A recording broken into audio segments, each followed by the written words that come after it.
नमस्कार दोस्तों, ओमनीसेंस चैनल में आपका स्वागत है। और आज आप इस वीडियो में जो है इंग्लिश को लेकर अगर आपके मन में कोई संशय है तो प्रश्नों का जो है एक ऐसा मतलब कि क्रम बनाइए। अगर आप जितने भी लोग हैं जो भी वीडियो देख रहे हैं तो इंग्लिश पढ़ने को लेकर आपके मन में क्या प्रश्न उठते हैं, घबराने की जरूरत नहीं है। मुझे पता है क्योंकि सभी लोग के जो है माइंड में जो चलता है वो मैं जानता हूँ, क्योंकि मेरे माइंड में भी कभी वैसे ही चलता था जैसा कि आज आपके मन में चल रहा है।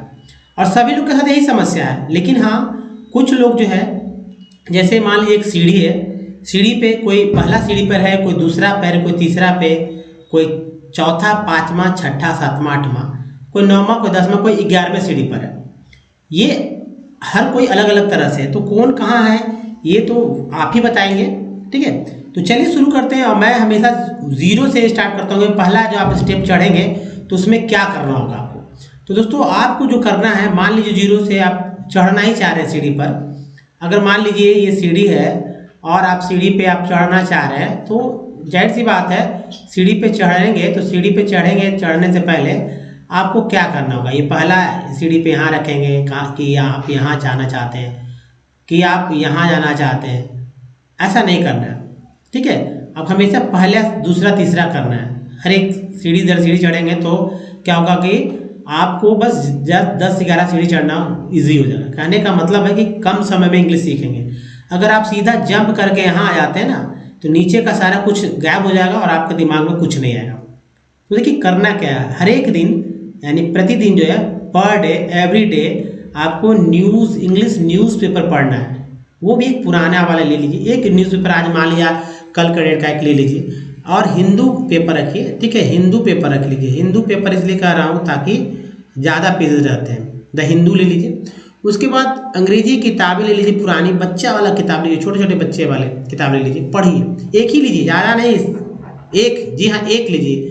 मैगजीन ले लीजिए, कुछ नहीं मिलता पुराना कॉमिक किसी बुक स्टॉल से ले लीजिए, कोई भी एक ही ले लीजिए। बजट नहीं बढ़ाना है इंग्लिश को लेकर, डर नहीं। पहला जो है दोस्तों डर, जी हाँ डर, जो फियर है ना, फियर है, जो डर कहते हैं जिसे, उसको अपने दिमाग से निकाल देना है। और कुछ भी इंग्लिश को लिए मतलब इंग्लिश में चाहे लिखें बोलें कोई दिक्कत नहीं है, शुरू में कोई दिक्कत नहीं है, और किसी के हंसने बोलने से भी कोई दिक्कत नहीं आपको होनी चाहिए। उसके बाद दोस्तों ये तो दो काम करना है जो कि पढ़ने से रिलेटेड है। दूसरा दोस्तों जो लिखने और समझने से रिलेटेड है वो ये है कि आपको इंग्लिश मूवी देखना है या इंग्लिश सबटाइटल्स वाली मूवी देखना है, यानी कि जिसमें कि हिंदी भी बोले तो इंग्लिश सबटाइटल्स कर लें। जैसे OTT पे आप जाएंगे, OTT प्लेटफॉर्म पे जो मतलब कि मूवीज़ आती है, हॉल में नहीं लगती है, सीधा आपको OTT पे आती है, तो उसका आप हिंदी इंग्लिश करें ताकि हिंदी में क्या हो रहा है, इंग्लिश क्या आ गया है। कभी कभी इंग्लिश जो मतलब इंडियन मेड वाला, ऐसा नहीं कि आप हॉलीवुड वाला फिर आप एक जोकर बन जाएंगे, सब लोग आपको देखकर हंसेगा ही, कहेगा कि क्या बोल रहा है। एक्सेंट, जी हाँ, जो जिस देश में है, मान लीजिए इंडिया में है, अगर आप मान लीजिए नेपाल में है, जाहिर सी बात है अगर आप नेपाल में हैं तो कहीं ना कहीं आपको वहाँ का एक्सेंट लेना ही होगा। एक्चुअली आएगा भी, लेकिन अब बाहरी एक्सेंट ले लीजिएगा तो दिक्कत हो जाएगी। और इंग्लिश न्यूज़ सुनना है, इंडिया टुडे का न्यूज़ आता है, अच्छा लगता है, आप सुनिएंगे इंडिया टुडे का, जैसे आज तक वाला जो होता है वो उसकी बात हो रहा है, या आप DD न्यूज़ इंग्लिश वाले से सुन सकते हैं। रोज़ 10-15 मिनट दे दीजिए, ज़्यादा कुछ नहीं, ईजी है। और ये कुछ जरूरी नहीं कि मूवी रोज़ देखें, मतलब जब देखें तो ऐसा करें। ठीक है, पढ़ने की शुरुआत जो है धीमी गति से करना है, स्लो पढ़ना है, स्लो पढ़ना है। जी हाँ, ज़्यादा दोस्तों इंग्लिश सीखने के लिए अगर इंग्लिश पढ़ना सीखना है तो 10 दिन तो काफ़ी है। जी हाँ, 10 दिन में आप इंग्लिश फराटा पढ़ेंगे। अगर मैं बता दूँ, अगर इंग्लिश बोलना है तो प्रैक्टिस की आवश्यकता होता है, सामने बोलना सीखना होगा, कैसे कोई बोलता है, आईना के सामने बोलना सीखना होगा। और कुछ लोग प्रैक्टिस अपनी बात को कहे हुए बात को फिर रिकॉर्ड करके सुनिए कि क्या आप बोल रहे हैं, कुछ सेंटेंसेस को याद करना होगा, बहुत सारी चीज़ें हैं, प्रोसेस है। उसके बाद में हम लोग जो है ग्रामर पे आएंगे। तो ग्रामर तो मैं बताता ही नहीं हूँ, नो ग्रामर, अनमोटेड डिक्शनरी की बात है, लेकिन किसी भी लैंग्वेज को सीखने के लिए उस लैंग्वेज का जो वर्ड्स ज़्यादा ले लीजिए। अगर वो वर्ड मीनिंग ही सिर्फ, अगर इंग्लिश सीखना है, इंग्लिश बोलना है तो सिर्फ वर्ड बोलिए ना। फियर बोलने से आपके जबान पे आ जा रहा है, इंग्लिश का वर्ड आ जा रहा है, तो डिफरेंट वर्ड्स मैंने रखा है तो उसका यूज़ कीजिए। तो अब देखिए पढ़ते समय जो प्रत्येक शब्द का उच्चारण अगर नहीं भी करने आए तो कोई बात नहीं, इसको रखेंगे, आगे बढ़ जाएंगे और सही करें, गलत पढ़ के नहीं निकलना है, इसलिए धीमी गति से पढ़ना है और ऊंची आवाज में जो है तेजी से पढ़ने का आदत डालना है ताकि आपके कहे गए बात आपके ही कान तक पहुंच सके। अब चलिए दोस्तों, ये तो था कि रोज क्या करना है। अब देखिए वर्ड मीनिंग क्या है।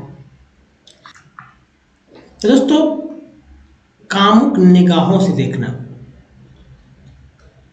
दृष्टता से देखना।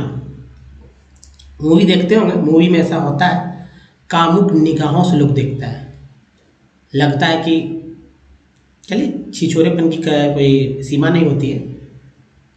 तो वर्ड तो होगा ना इंग्लिश में वर्ड। अब इतना लंबा कामुक निगाहों से देखता है, वो कामुक निगाहों से देखता है, एक्शन वर्ड है।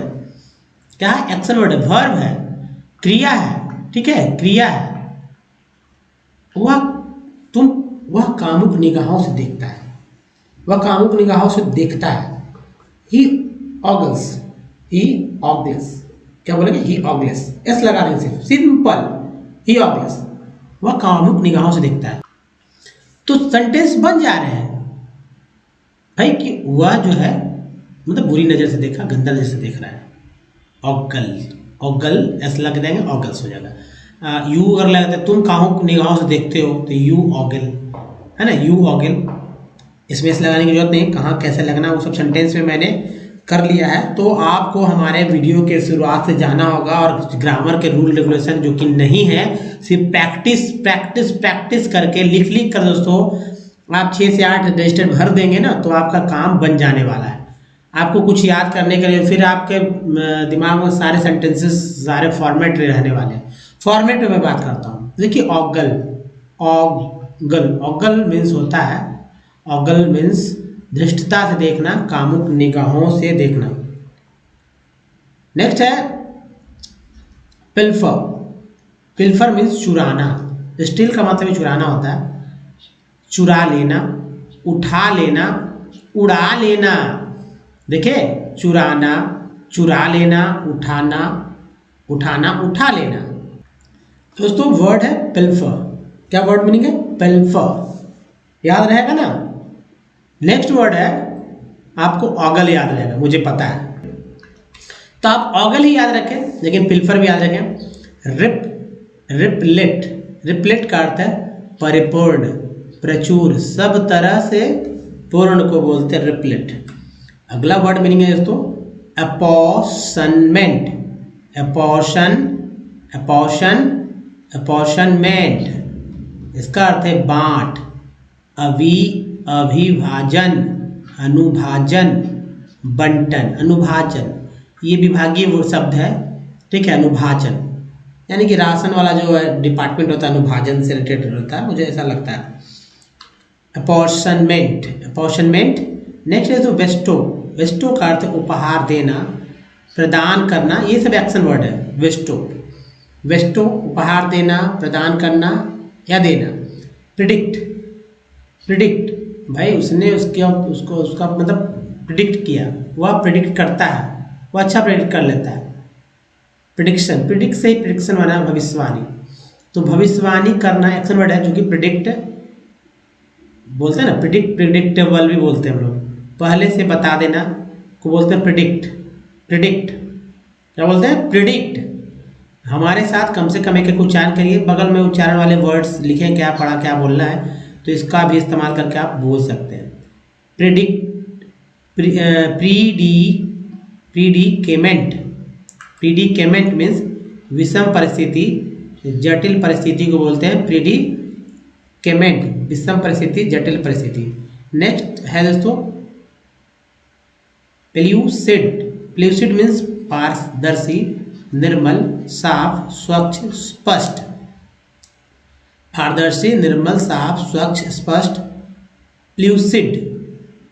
नेक्स्ट है डिजी, डिजी का अर्थ है विभ्रांत, चकराया हुआ, घूमता हुआ। डिजी, विभ्रांत, चकराया हुआ, घूमता हुआ। नेक्स्ट है बाटर, बाटर का अर्थ है, बाटर का अर्थ है विनियम करना, अदला बदली करना, बार्टर का अर्थ है विनिमय करना, अदला बदली करना, बार्टर। नेक्स्ट वर्ड मीनिंग है इसको टर्मिनेट। टर्मिनेट का अर्थ है समाप्त करना, एक वर्ड हो गया, अंत करना दो वर्ड हो गया, या अंत होना, टर्मिनेटेड फिल्म देखे हैं क्या, इसी से बना हुआ, मतलब इसी वर्ड से टर्मिनेटर बनता है। अब देखिए अनकंसीनेबल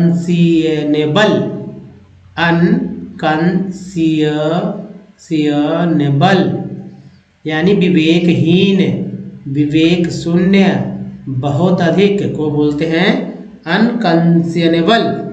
दोस्तों कितना वर्ड मीनिंग है, बहुत ज़्यादा है क्या? नहीं दोस्तों, मैं बताता हूँ 12। जी हाँ, 12 वर्ड मीनिंग है। और इसको याद करके बस जैसे हिंदी में आप मिलाकर इसको, यानी कि हिंदी के जो हिंदी बोलते हैं या जो भी लैंग्वेज आपका जो भी रीजनल लैंग्वेज है उसमें इसको आप मिला लीजिए, टर्मिनेट कर दो, उसको करते हैं टर्मिनेट कर दो, बर्खास्त कर दो, अंत कर दो, ऐसा बोलते हैं। अब आगे से आप ऑगल याद रखिएगा, ऑगल यानी कामुक निगाहों से देखता है, ऐसे करके प्लीफर चुराना। तो बहुत सारे इंटरेस्टिंग वर्ड मीनिंग है और ये सब हटकर है। अब बनाना, अब काउ गो, मतलब कम, लाफ, डांस, ये सब वर्ड मीनिंग से अब नहीं चलने वाला है, आगे एक स्टेप आगे रहना है हम लोग को।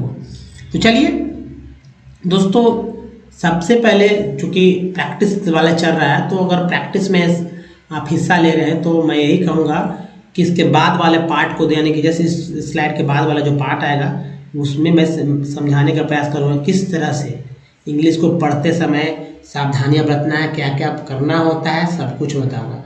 यहाँ पर आप पहले एक बार पढ़ लीजिए। मान लीजिए कुछ नहीं आता, कोई दिक्कत नहीं है, मैं तो बता ही रहा हूँ यहाँ पर ना, तो जो मैं पढ़ता हूँ वो भी पढ़ लीजिए, इससे क्या होगा, और मैं कैसे पढ़ता हूँ इसको भी देख लीजिए। कुछ दिन देखेंगे तो आपको खुद समझ में आएगा कि भाई देखना पढ़ा कैसे जाता है। तो चलिए एक बार वीडियो को पॉज कीजिए और उसके बाद रेडी कर लीजिए, हॉरिजॉन्टल मतलब मोबाइल को वैसे फैला लीजिए, हाथ पे रख लीजिए अपने हथेली पर, हथेली पे रखने के बाद उसको पढ़ना स्टार्ट कर दीजिए। कुछ वर्ड्स पढ़ लेंगे, कुछ नहीं पढ़ेंगे तो मैं हूँ, आगे पढ़ेंगे तभी तो सीखेंगे। प्रैक्टिस यही करना है, यही आपको तेज बनाएगा। क्योंकि इंग्लिश पहले पढ़ने आ जाए लोगों को, फिर जो है यहाँ पे मैं समझने वाला ही बात कर देता हूँ, लिखना तो आ ही जाएगा। जैसे मैं बताऊँ कि भाई देखिए आई एम गोइंग जो है इसकी मतलब I am going to be, तो इन्फिनेटिव का सेंटेंस है, very careful not waste to paper. तो ये भी कर सकता हूँ कि भाई ये प्रेजेंट कंटिन्यूअस का टेंस है, ऐसे करके मेरे टीज आर कट डाउन, तो सिंपल है, मतलब वर्ड टू बी का सेंटेंस है, ऐसे करके जो है, या आई विल सी फ्यूचर का टेंस है।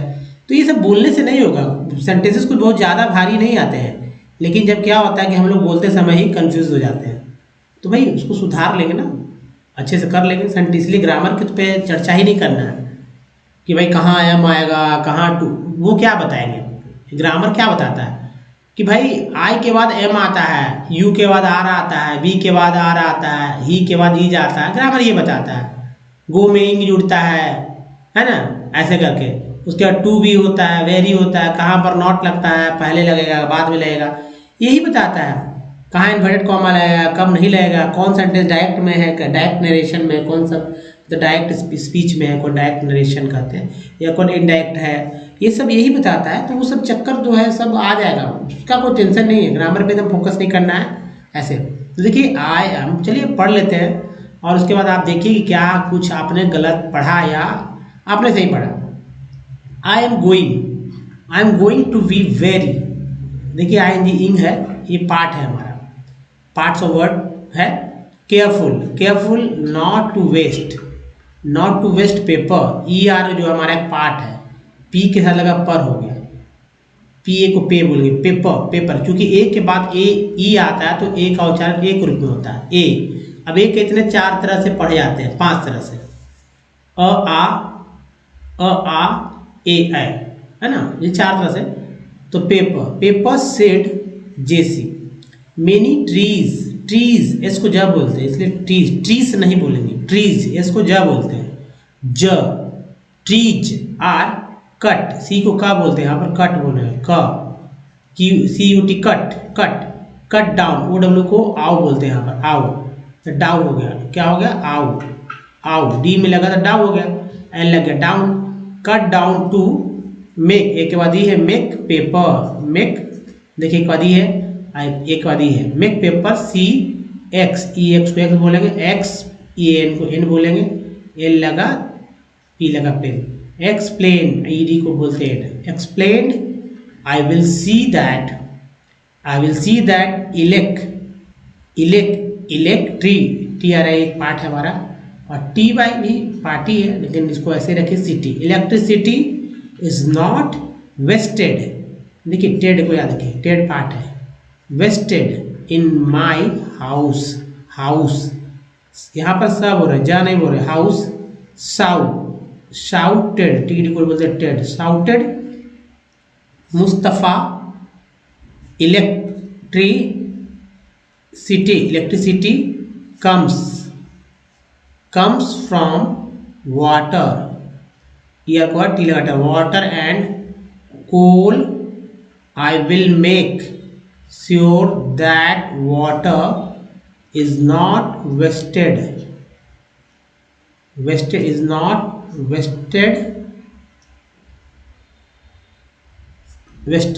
Thom said Asa, every drop of water is pre pre पढ़ते हैं, प्रे पढ़ते हैं, यहाँ पर प्री पढ़ा गया, प्री सी, एस आई को सी पढ़ेंगे क्योंकि आपने यहाँ देखा सी यू टी कट होगा, सी यू कट पढ़, लेकिन यहाँ एस आई को सा पढ़ते हैं क्योंकि सी के बाद जब आई या ई आए तो सा पढ़ते हैं, तो precious, together we can make a difference, E N C कैंस बोलते हैं, आर लगा तो रेंस हो गया, different choiced the children, these are some of, F यहाँ लगा दीजिए,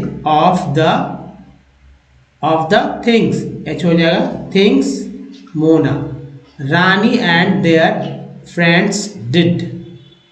बस अगर किसमें कोई दिक्कत है तो भैया आप देख के सुधार लीजिए यहीं पर। अब चलिए इसका ट्रांसलेट करके देखते हैं कि इसको क्या कैसे समझना है, आप थोड़ा सा समझ भी लीजिए कि मैंने क्या पढ़ा या आपने क्या समझा।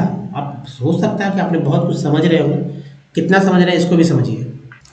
तो दोस्तों, I am going to be very careful not waste paper, said जेसी। देखिए ये क्या, जेसी क्या करे, सेड जेसी यानी जेसी ने कहा, मैं I am going to be very careful not to waste paper. आप भी बोल सकते हैं I am going to not, but I am going to be very careful not to, कुछ और बोल दीजिए, वेस्ट पेपर की जगह आप कुछ और बोल दीजिए, और इंग्लिश का सेंटेंस को हमेशा के लिए दिमाग में रख लीजिए। क्या है, जैसे इसका अर्थ है कि मैं कागज बर्बाद मतलब न करने को लेकर बहुत सावधान मतलब रहूँगी, ठीक है, या रहूँगी मतलब रहती हूँ, कहने का मतलब कि आईएनजी है तो रह रही हूँ, ऐसा कहना है उसका। तो आप समझिए कि मैं कागज बर्बाद ना करने को लेकर, या I am going to be very careful, मैं बहुत ही सावधानी मतलब सावधान हूँ, किस लिए कि भाई पेपर जो है मतलब फालतू में खर्च ना हो। अब इसको इस तरह समझ सकते हैं, क्योंकि हर चीज़ को आप एक तराजू पे तौल नहीं सकते, उनका यही भाव जो है हमेशा पकड़ में आता है, भाव ही आपको इंग्लिश सिखाएगा जल्दी। Many trees are cut down to make paper, see explain, उसने एक्सप्लेन किया, विस्तार में बताया, उसने समझाया। एक्सप्लेन का मतलब क्या होता है, विस्तार में बताना, समझाना। कि अनेक पेड़ जो है, मेनी मीन्स अनेक, ट्रीज मैंने पेड़, तो अनेक जो पेड़ है, जो बहुत सारे वृक्ष हैं, वो आज काट दिए जाते हैं पेपर बनाने के लिए, क्या, कागज बनाने के लिए, ठीक है। अब देखिए, I will see that electricity is not wasted in my house, shouted Mustafa, Mustafa ने शाउट कर चिल्लाया, मुस्तफ़ा चिल्लाया, मैं देखूंगा, आई विल सी, मैं देखूंगा कि, दैट मीन्स कि बिजली जो है, electricity is not wasted in my house, मेरे घर में जो है बिजली जो है बर्बाद में मतलब फालतू मतलब न जले, इसका वो देखेगा, बर्बाद ना हो। अब देखिए, electricity comes from water and coal, I will make sure that water is not wasted them, है ना। तो यहाँ पर है सेड आशा। इलेक्ट्रिसिटी जो है आता है, मतलब इलेक्ट्रिसिटी जो है कम्स फ्रॉम, मतलब बिजली जो है, इलेक्ट्रिसिटी बिजली पानी और कोयले से आती है मतलब बनती है। कम्स मीन्स यहाँ कम्स का मतलब ये नहीं कि पानी आया, कोयला आया, नहीं, बनता है, ठीक है। सेंस को पकड़ना होगा। अब लोग कहेंगे भाई बिजली आता है पानी से या कोयला से, लोग समझ रहे हैं, लेकिन ये मत आना का मतलब आना नहीं हो जाता है, मतलब बनता है। लेकिन लिखे इस तरह से लिखा जा सकता है ना, आई विल मेक श्योर, मैं यह सुनिश्चित करूंगा कि, दैट मीन्स कि वाटर इज नॉट वेस्टेड, कि वाटर जो है, पानी जो है वो बर्बाद न किया जाए। ऐसा सेड आशा ने कहा। Every drop of water is precious, every drop of water is precious. मैं मतलब पानी की हर बूंद कीमती है। प्रीसियस मीन्स कीमती है।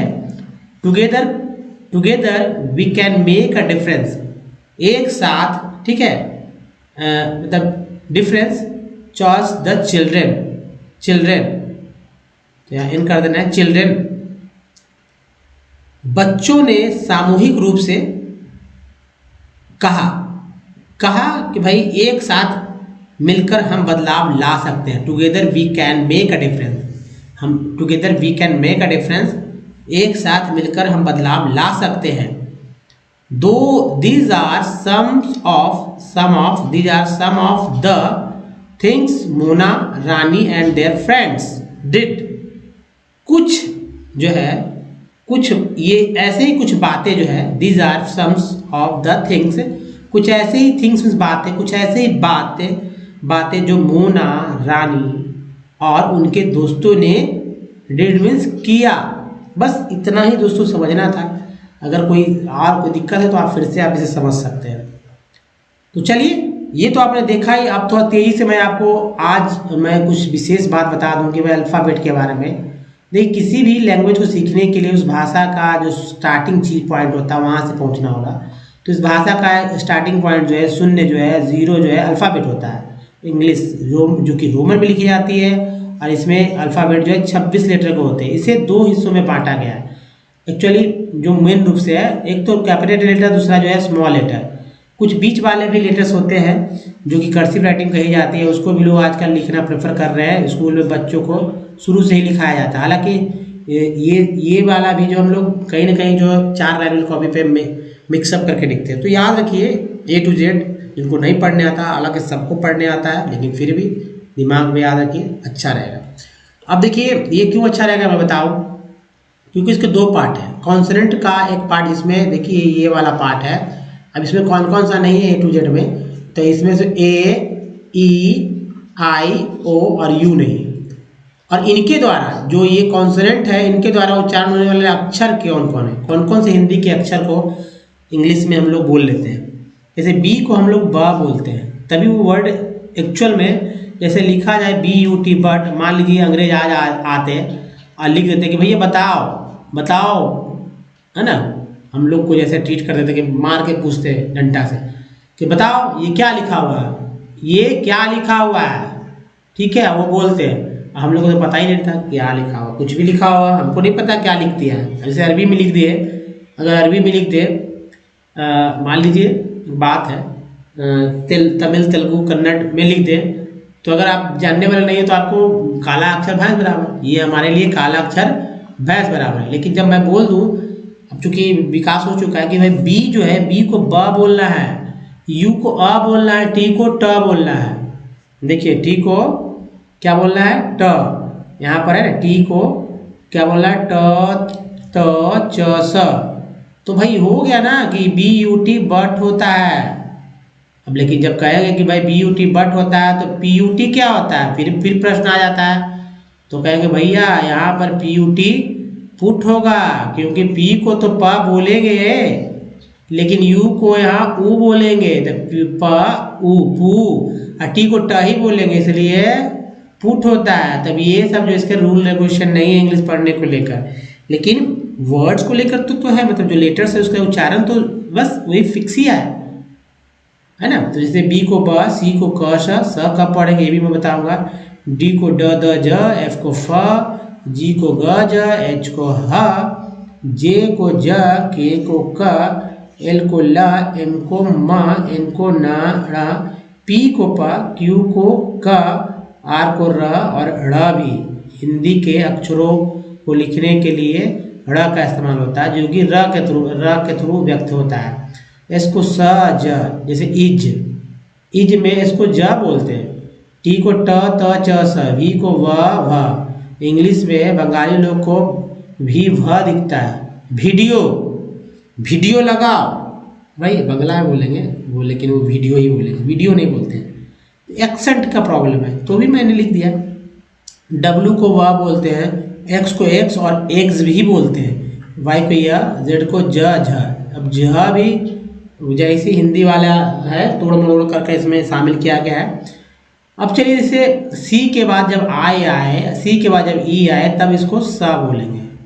सी एच, सी के, क्यू, क्यू यू, ई, इन सबको क बोलेंगे।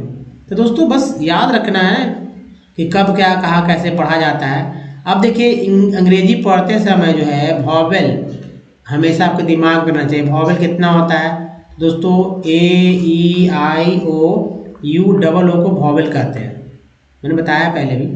और इसका उच्चारण जैसे ए का उच्चारण अ, आ, ए, अलग अलग वर्ड में हो रहा है। जैसे यहाँ मैं देखिए यू का बताऊँ, अ, आ, उ, यू है, तो मैंने बोला था कि बी यू टी को बट बोलते हैं, तो यहाँ यू मीन्स अ उच्चारण हुआ। और पी यू टी को पुट बोलते हैं, तो यहाँ पर यू का उच्चारण उ हुआ। ठीक है, इसीलिए ये सब उच्चारण, इससे ज़्यादा उच्चारण नहीं होना है। तो ये हो गया। और यू में देखिए यू को आ और यू भी बोलते हैं, वर्ड मिल ही जाएगा एग्जाम्पल भी। जैसे अब देखिए ई को अ, आ, ई, ए बोलते हैं, आई को अ, आ, ई, आई उच्चारण करते हैं। ओ को आ, ओ उच्चारण करते हैं। और डबल ओ को आ, ओ उच्चारण करते हैं। तो दोस्तों ये सब अच्छे से याद रखना है, ठीक है, अच्छे से याद रखेंगे तभी होगा। अब एक सा एग्जाम्पल देखिए कि अगर मेडल में ए को आ नहीं बोलते तो मेडल कैसे बोलते हैं, स्मार्ट में ए को आ नहीं बोलते तो आपको तो स्मार्ट कैसे बोलते हैं, मेड में ए को ए नहीं बोलते मेड कैसे बोलते हैं, क्रैप में ए को ए नहीं बोलते तो क्रैप कैसे बोलते हैं। नेक्स्ट में ई को आ बोलते हैं, नीट में ई को बड़ी बोलते हैं। अगर देखिए एस ई आर भी ई सर्व बोलते हैं, तो ई को एस के साथ या भी के साथ, दोनों के साथ अ ही बुला रहे हैं। सर्कल में आई को अ, टीन में ई, टायर में आई का उच्चारण आई हो रहा है। सन में ऊ का उच्चारण अ हो रहा है सन। अबाउट में ऊ का उच्चारण जो है आ हो रहा है। प्रूफ में ऊ का उच्चारण जो है ऊ हो रहा है। टोन में ऊ का उच्चारण जो है ओ हो रहा है टोन। एसियन में ऊ का उच्चारण जो है अ हो रहा है। पुट में यू का उच्चारण जो है ऊ हो रहा है।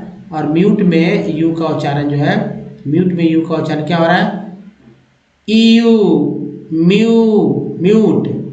अब देखिए डबल ओ के साथ, फ्लड में डबल ओ का उच्चारण एफ एल ऑलरेडी फ्लड, फ्ल आ गया।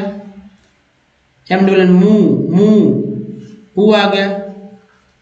F L double R flow वो आ गया। बस ऐसे ही हो जाए।